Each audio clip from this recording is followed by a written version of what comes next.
Ito mga boss, bilangin natin ang bagsak o humandusay sa lona. Ang nakababatang kapatid ni Jonas Sultan na si Boy Sultan, kagabi lang ito naganap sa General Santos kung saan nakalaban ni Sultan ang boxer ng Sanman. Isa itong Chinese na si Yesimuhan Yerken. Ito ang unang bagsak ni Sultan sa round 1 kung saan nabayo ni Yerken ang kanyang bodega. Pero bago bumagsak na low blow muna si Sultan mga boss.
Yan ang unang tiklop ni Sultan na left body shot siya ng Chinese mga boss. Pero nakatayo dito si Sultan.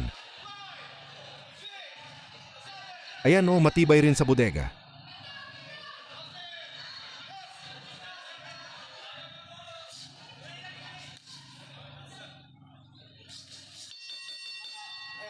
So dito tayo sa round 2 mga boss.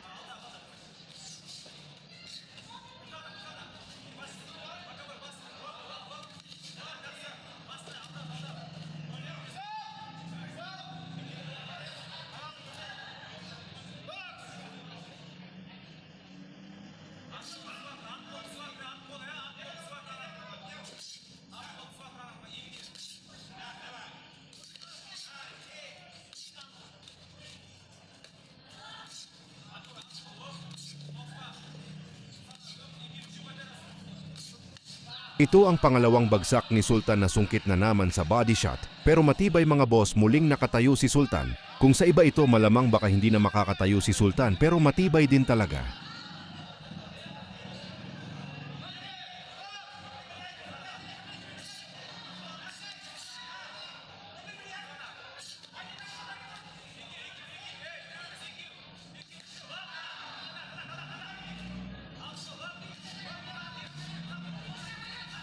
Ang daming pinakawalan ng Chinese sa bodega ni Sultan mga boss. Grabe ang lulutong ng mga hagupit. Pangatlong bagsak na ito ni Sultan. Pero kita nyo naman nakatayo pa rin.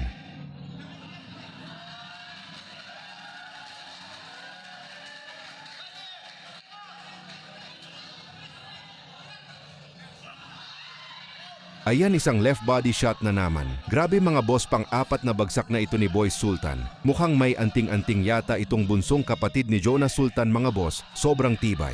Ayan o, tumayo uli. Grabe to, matindi.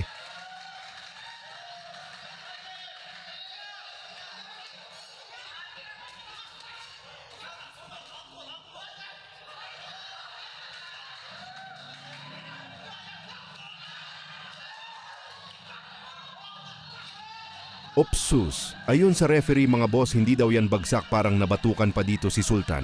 So hindi masyadong malinaw, pero ito na ang panglimang handusay sa lona ni Sultan. So dito pinagpahinga muna si Sultan ng ilan minuto.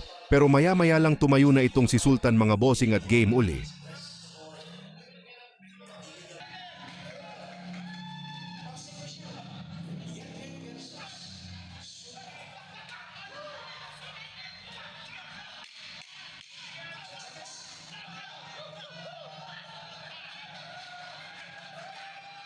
Pang-anim na handusay sa lona na ito ni Sultan, pero ayon sa referee, nadulas lang daw mga boss at mukhang winasiwas nga ito ng Chinese. So ito ang round 3 mga boss.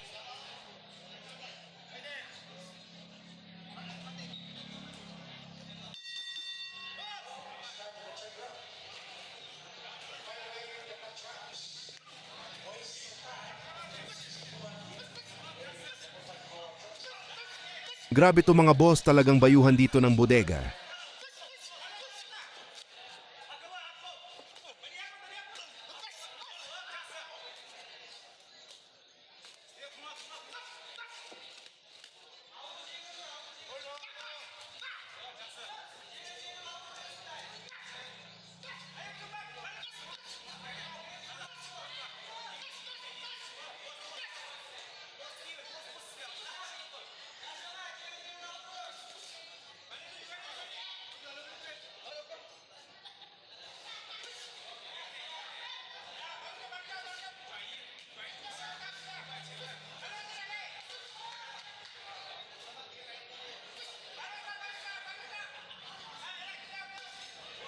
Ayan mga bossing, tinamaan uli ng solid sa bodega. Ito na ang pangpito na bagsak ni Sultan, pero tila may anting-anting nga yata ito dahil nakuha niya paring tumayo.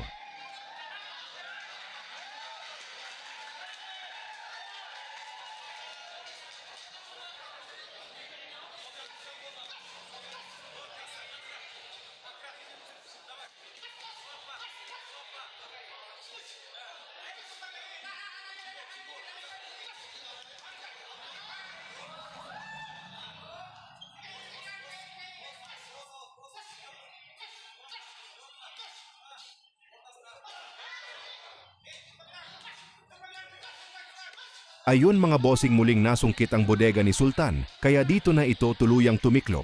Mukhang hindi na gumana ang anting-anting ni Sultan sa pangwalo na bagsak at tuluyan nang itinigil ng referee ang laban. So panalo dito yung Chinese na si Yerken via round 3 knockout. Ayan, congratulations sa inyong dalawa.